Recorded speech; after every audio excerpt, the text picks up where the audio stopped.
জয় মাতা দি দর্শক বন্ধু, আমি জীবনে একটা জিনিস শিখেছি এবং অনুভব করেছি এত লাখ লাখ মানুষকে দেখে, যে মানুষ যখন জীবনে এগিয়ে যায়, মানে যখন এগোয়, তার জন্য তার একমাত্র জিনিস দরকার, অবশ্যই ভাগ্যের অবশ্যই প্রয়োজন, কিন্তু সেই ভাগ্য আপনাকে প্রদান করে সুযোগ, দর্শক বন্ধু, যেটা আমরা ইংরেজিতে বলি অপরচুনিটি।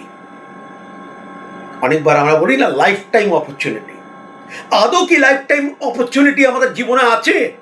আদৌ কি অপরচুনিটি আছে? আদৌ কি সেই সুযোগ আছে যে সুযোগ আমাদেরকে জীবনে এগিয়ে নিয়ে যেতে পারে? হ্যাঁ দর্শক বন্ধু, কেননা আমরা যে দুনিয়াতে এসছি কিসের জন্য? এগোনোর জন্য। ভালো থাকবে।